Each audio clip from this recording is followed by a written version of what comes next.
Hello बच्चों, welcome to this amazing platform of toppers click. तो आज हम पढ़ेंगे क्लास 8 साइंस का चैप्टर नंबर 4 जिसका नाम है कंबशन एंड फ्लेम।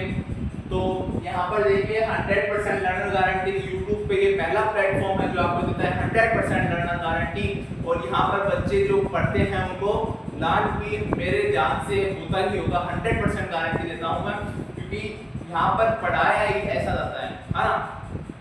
तो देखिए चैप्टर का नाम है कंबशन एंड फ्लेम, ठीक है। अपन इस चैप्टर को पूरा वन शॉट में कवर करेंगे, है ना। इसमें सबसे पहली बात होती है कि कंबशन क्या होता है। तो देखिए एक chemical process in which substance react with oxygen to give off heat is called combustion. मतलब ऐसे सब्सटेंसेस जो ऑक्सीजन के साथ रिएक्ट करके क्या बनाते हैं, आग पैदा करते हैं। जो ऐसे सब्सटेंसेस जो ऑक्सीजन के साथ क्या करके ऑक्सीजन के साथ रिएक्ट करके क्या करते हैं, आग लगाते हैं, उनको क्या कहते हैं अपन, केमिकल कहते हैं, मतलब सॉरी कंबशन कहते हैं, ठीक है। फिर आता है फ्यूल। फ्यूल क्या होता है, the substance that undergoes combustion is said to be combustible, it is also called fuel. ऐसे सब्सटेंसेस जो कंबशन के अंदर आते हैं और उन्हीं को क्या कहते हैं अपन, कंबस्टाइल कहते हैं। कंबस्टाइल का दूसरा नाम क्या है, फ्यूल, ठीक है।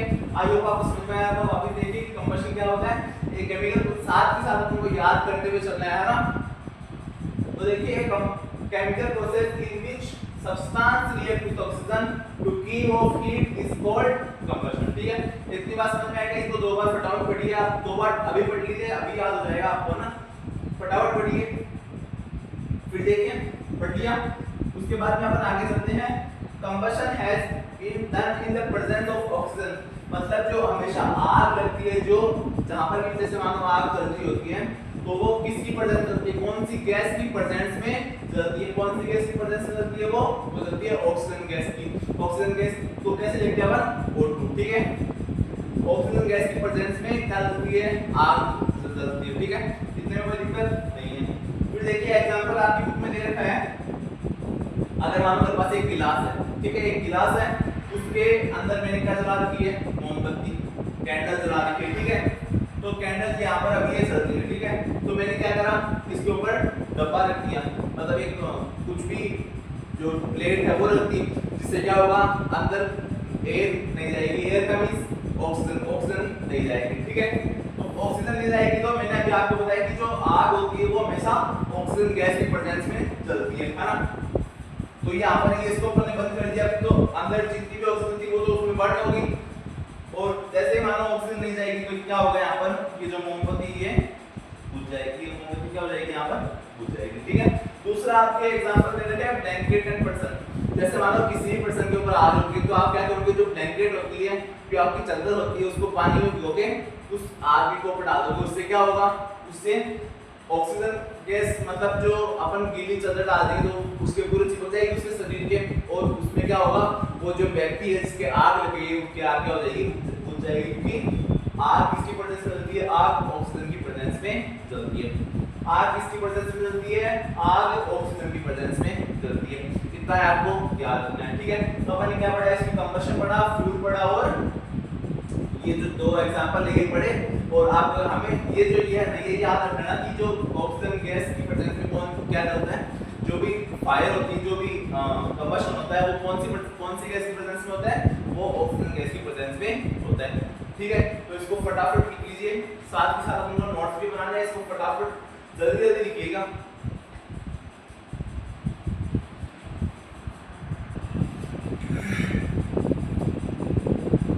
तो देखिए उसके बाद हम पढ़ेंगे इग्निशन टेम्परेचर क्या होता है ना। इग्निशन टेम्परेचर में बहुत बार क्वेश्चन आया, तो अपन ध्यान से देखना, आपको छोटा सा मीन है, आपको देखिए एक लाइन का भी पूरा नहीं है। तो देखिए इग्निशन टेम्परेचर क्या होता है, the lowest temperature at which a substance catches fire. ऐसा लोवेस्ट टेम्परेचर, इतना लोवेस्ट टेम्परेचर जिसमें क्या हो, सब्सटेंस क्या पकड़ ले, आग पकड़ ले, सीधी सी बात है। इग्निशन टेम्परेचर का मींस क्या होता है, the lowest temperature at which a substance catches fire. देखो आप ऑनलाइन हो, फिर भी साथ के साथ इसको याद कर लेना, और याद होते रहेगा, क्योंकि यहाँ पर 100% लर्नर गारंटी दी जाती है ना।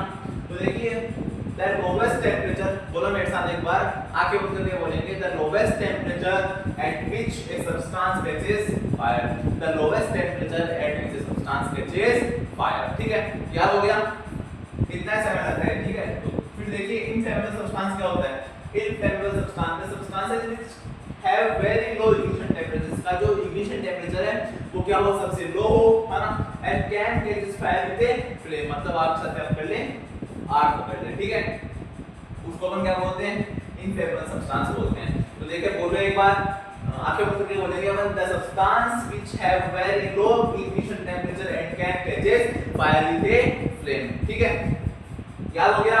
चलो इसको भी डन करते हैं। अब देखिए how do we control fire, मान लो कहीं भी आग लग गई तो अपन उसको कैसे, मतलब जो है उसको कैसे कंट्रोल करेंगे, है ना। तो एक तो आपके मन में सीधी सी बात होगी वाटर। तो देखिए वाटर से, जैसे मान लो कभी लकड़ी पे पेपर पे आग लग गई तब तो अपन वाटर से बुझा सकते हैं, लेकिन मान लो किसी वायरिंग में आग लग गई तो वो वाटर से नहीं बुझेगी। उससे क्या हो सकता है, जैसे इलेक्ट्रिसिटी में है ना आग लग गई तो उसमें वाटर और इलेक्ट्रिसिटी का, जैसे मान लो कंडक्टर की क्या बन सकता है, उसमें इलेक्ट्रिक को शॉक लग सकता है, जैसे अपन वाटर पे जाएंगे तो वैसे ही वो सर्किट पूरा कर सकता है। तो सबसे इसका बढ़िया एग्जांपल है fire extinguisher. In extinguisher that CO2 gas has been filled. जो एक्सटिंग्विशर होता है, फायर एक्सटिंग्विशर होता है, उसमें क्या होता है, CO2 गैस होती है, कार्बन डाइऑक्साइड गैस होती है, वो फिल कर देती है। अब इसमें CO2 गैस फिल क्यों होती है, मैंने अभी आपको बताया पीछे कि जो आग होती है वो कौन से गैस की प्रेजेंस में लगती है, जो आग होती है वो लगती है ऑक्सीजन की प्रेजेंस में, तो वो उसको बुझाएगा कौन, CO2, ठीक है। अपन भी ऐसा करते हैं, ऑक्सीजन लेते हैं, CO2 छोड़ते हैं, ठीक है। तो अपन इससे याद कर सकते हैं कि अपन ऑक्सीजन लेते हैं और CO2 छोड़ते हैं, ठीक है। इतनी सी बात समझ में आ गई, तो इसको फटाफट से लिख लीजिए। और इतना मेरे को लगता है कि इतना हार्ड चैप्टर है भी नहीं, बहुत सिंपल सा चैप्टर है। अगर आपने इसको लेक्चर को पूरा ध्यान से देख लिया और वो आप देखोगे, क्योंकि आप क्या है यहाँ पर क्या मिल रही है, 100% लर्नर गारंटी मिल रही है, इतना बढ़िया समझ में आएगा, तो आप 100% इसको ध्यान से देखेंगे, ठीक है। इसको फटाफट लिख लीजिए।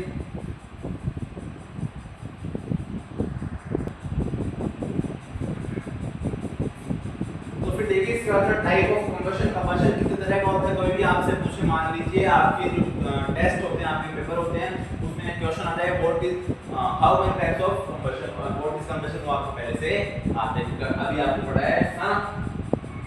तो देखिए टाइप्स ऑफ कंबशन, कंबशन कितने तरह का होता है, कंबशन 3 तरह का होता है। पहला होता है रैपिड कंबशन, दूसरा होता है स्पॉन्टेनियस कंबशन, तीसरा होता है एक्सप्लोजन। रैपिड का मींस जैसे मान लो वो रैपिड रिवीजन हो गया, जैसे अभी अपन कराएंगे थोड़ी दिन बाद में, अभी तो वन शॉट आपके लेक्चर्स चल रहे हैं, फिर रैपिड रिवीजन, जैसे जैसे आपके एग्जाम आएंगे आपके रैपिड रिवीजन भी चलेंगे ना। तो रैपिड का मींस क्या होता है, जल्दी फटाफट आगे बढ़ लेना।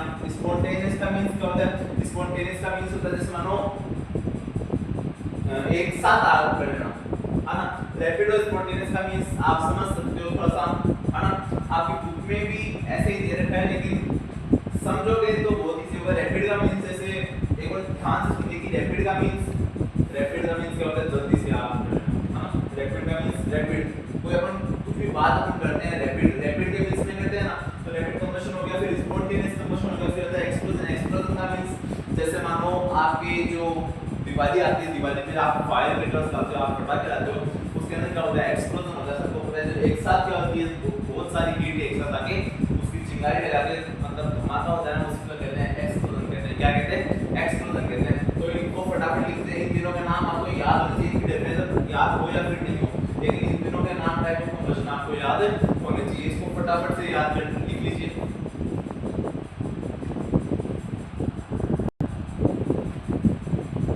तो फिर देखिए इसके बाद हम पढ़ेंगे कि कंबशन एंड फ्लेम, की चैप्टर का नाम था इसका पहला पार्ट, जो कंबशन है वो अपना पूरा हो चुका है। फिर अपन पढ़ेंगे फ्लेम। फ्लेम क्या होता है, तो देखिए फ्लेम के there are the 3 different zone of flame. Flame के कितने जोन होते हैं, 3 जोन होते हैं, वो आपको याद रखना है। पहला है डार्क जोन, दूसरा है ल्यूमिनस जोन, तीसरा है नॉन ल्यूमिनस जोन, ठीक है। इनके नाम आपको याद रखना, ज्यादा इसकी डेफिनेशन वगैरह जानने की जरूरत नहीं है, इसको 3 नाम आपको सिर्फ याद रखना है, ठीक है। फिर सबसे इंपॉर्टेंट चीज जो आपको हमेशा आपके माइंड में रहना चाहिए, different zone of candle flame.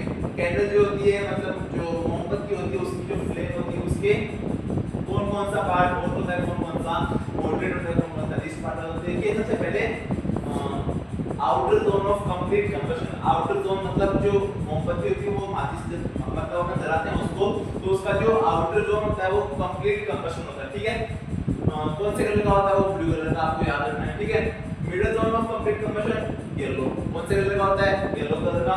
इंटरमल zone of unburnt wax vapours कौन से कलर का होता है? ब्लैक कलर का। ठीक है, तो आप सवाल पूछे कि सबसे हॉटेस्ट पार्ट कौन सा है इसमें, तो जो ऊपरी वाला जो पार्ट है वो कौन सा पार्ट होता है? वो हॉटेस्ट पार्ट होता है। मॉडरेट पार्ट कौन सा है? इसके बीच वाला मॉडरेट पार्ट होता है। और लीस्ट पार्ट कौन सा है? इसके बीच वाला पार्ट और ये पूरी वैक्स जोन नहीं। ठीक है, तो आई होप आपको इतना समझ में आ चुका होगा। ये पूरा आपको, अगर आपको बुक में भी, आपकी बुक में है ये जो आपको याद करना है अभी लेक्चर पूरा होने के बाद में, तो इसको आप पहले फटाफट लिखिए, फिर 2-3 पॉइंट्स और बचे वो अपन करके आज इस चैप्टर को अपन यहीं समाप्त करेंगे। ठीक है, फटाफट से करिए इसको, जल्दी से लिखिए।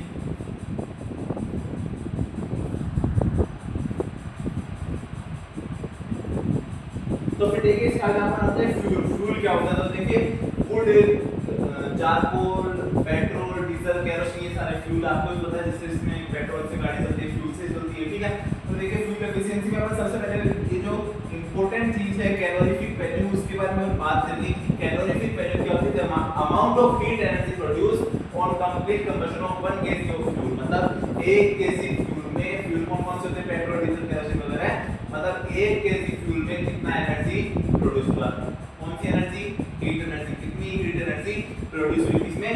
1 किलो फ्यूल में। ठीक है, तो calorific value of fuel is expressed in a unit called kilojoule पर केजी। मतलब इसकी जो यूनिट होती है कैलोरीफिक वैल्यू की, जो यूनिट होती है वो कौन सी होती है? वो होती है केजी, मतलब किलोजूल पर केजी। ठीक है, तो देखिए ये जो कैलोरीफिक वैल्यू का ये चार्ट है कि आपको याद रखना है। फ्यूल है, यहाँ पर कैलोरीफिक वैल्यू है। काउंट की जो कैलोरीफिक वैल्यू होती है वो कहाँ से लेके कहाँ तक होती है? वो 6000 से लेके 8000 तक होती है।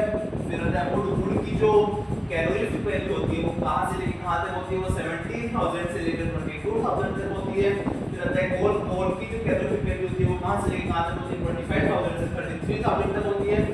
डीजल, पेट्रोल, केरोसिन की 45000 होती है। मीथेन और सीएनजी की 50000 होती है। एलपीजी की 55000 होती है। बायोगैस की 35000 से लेकर 40000 तक होती है। हाइड्रोजन की 1,50,000 तक होती है। ठीक है, तो आपको ये जो चार्ट है ये याद करना है कि इसमें से बोर्ड में बहुत क्वेश्चन पूछे गए हैं 2023 साल, तो अगले साल आपके आने के चांसेस भी बहुत ज्यादा है ना। तो आपकी जो चार्ट है कि आपको वहाँ मिलेगा, जो आपकी एनसीईआरटी है वो जो ये वाला चार्ट है वो आपको याद करना है। ये वाला दिख गया होगा आपको, ये वाला चार्ट है, ये आपको याद करना है ना। तो इसको आप फटाफट लिख लीजिए क्योंकि अपन साथ साथ नोट्स बनाते चल रहे हैं, तो इसको साथ साथ लिख लीजिए। फिर लास्ट में बस ओनली 4 मिनट है, उसके बाद में अपना ये चैप्टर है पूरा कंप्लीट हो जाएगा, पूरा आपको ज्ञान हो जाएगा कंप्लीट। तो हर यूट्यूब जो प्लेटफॉर्म है वो हर स्कूल कराती है, लेकिन ऐसा जो यहाँ पर 100% लर्नर गारंटी कोई से भी आपको YouTube channel, YouTube platform, online platform पे मिल जाए तो नहीं मिलेगा मेरे हिसाब से। नहीं है पूरे यूट्यूब के प्लेटफॉर्म में, पूरे जितना भी आप यूट्यूब ऑनलाइन प्लेटफॉर्म है उसमें आपको ये 100% लर्नर गारंटी का जो प्लेटफॉर्म है वो नहीं मिलेगा। ये सिर्फ एकमात्र प्लेटफॉर्म है टॉपर्स क्लिक, और ये सबसे पहले टॉपर्स क्लिक पे चालू हुआ, वो टॉपर्स क्लिक पे रहेगा, है ना। तो इसको फटाफट लिख लीजिए, फिर अपन 4 मिनट और वो अपन याद करके इस चैप्टर को कंप्लीट करते हैं।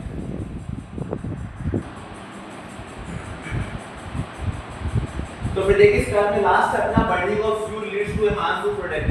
मतलब जो फ्यूल का बर्न होना वो एक अपने लिए हार्मफुल भी, वो हार्मफुल कैसे? देखिए पहली चीज अनबर्न कार्बन पार्टिकल्स कोज पोल्यूशन। जो अनबर्न कार्बन पार्टिकल्स ये कैसे? जैसे पेट्रोल, डीजल, वो कार्बन पार्टिकल्स क्या करता है? बर्न करता है, वो किसमें कई क्या होते हैं? अनबर्न पार्टिकल्स हो जाते हैं, तो कोज क्या करता है? क्या करते हैं? पोल्यूशन कोज करते हैं। ठीक है, फिर देखिए कार्बन मोनोऑक्साइड कोज डेथ समटाइम। जो कार्बन मोनोऑक्साइड गैस जो होती है, कौन सी गैस? कार्बन मोनोऑक्साइड गैस जो होती है वो क्या करती है? कभी टाइम पे डेथ भी करती है, और वो अपने लिए हार्मफुल बहुत होती है। कौन सी गैस? Carbon monoxide. ठीक है, फिर थर्ड है ग्लोबल वार्मिंग। ग्लोबल वार्मिंग आपको सबको पता है जो पोल्यूशन होता है, पोल्यूशन से क्या होती है? ग्लोबल वार्मिंग होती है। फिर फोर्थ है एसिड। एसिड कैसे होगा? जैसे मानो अनबर्न कार्बन पार्टिकल्स है वो पोल्यूशन के ऊपर उड़ेंगे, और जैसे बरसात आएगी तो वो पूरा केमिकल से बनेगी बारिश, उसको क्या कहते हैं? अपन एसिड रेन कहते हैं। तो अब आपको क्या करना है? आज के लिए इतना ही, ये चैप्टर आपका पूरा हो चुका है। अब आपको घर पे जाके जो आपकी जो एनसीईआरटी है, क्या है एनसीईआरटी है ना, उसको आपको जो चैप्टर नंबर 4 है एनसीईआरटी का क्या करना है? आपको रीड करना है, तभी आपको चैप्टर हमेशा क्लियर रहेगा, आपके अनूले पे क्लियर रहेगा। और पहले वाला चैप्टर रिवाइज कर रहे हो ना, अगर रिवाइज कर रहे हो तो कमेंट में हार्ट का साइन बनाइए, और नहीं कर रहे तो आज जाके जो सारे चैप्टर वो रिवाइज रेगुलर करते हैं आपको, तभी आपको ये चैप्टर याद होगा। तभी आपके जो वीडियो में है वो एक एक दिन का गैप आता है, इसलिए भी आता है क्योंकि आप एक दिन में क्या होती है वो जो एनसीईआरटी होती है, जो आपके नोट्स बनाए हुए गए हैं इस लेक्चर के द्वारा, वो आपको क्या हो जाएगा, पूरा क्लियर हो जाएगा। ठीक है, तो आप एनसीईआरटी पढ़नी है आपको, है ना। और मैंने आपको पहले बता दिया ये पूरे यूट्यूब पर, पूरे यूट्यूब की हिस्ट्री में, पूरे ऑनलाइन में ये पहला यूट्यूब प्लेटफॉर्म है टॉपर्स क्लिक, जहाँ पर 100% लर्नर गारंटी मिलती है। और बहुत से बच्चों को, मतलब सारे बच्चों, मोस्ट ऑफ द बच्चों को ये जो चैप्टर यहाँ से जो पढ़ता है वो पूरा समझ में आता है, क्योंकि 100% लर्नर गारंटी यहाँ पर दी जाती है। इसीलिए दी जाती है क्योंकि आपको इतना इजी वे में, आपसे फ्रेंडली होकर इतना इजी वे में आपको यहाँ पर पढ़ाया जाता है कि आपको दोबारा बुक पढ़ने की जरूरत ही नहीं, मतलब एक बार आपने देख ली, बस इतना ही काफ़ी है आपके लिए। तो बस आज के लिए इतना ही, मिलते हैं अगले लेक्चर में।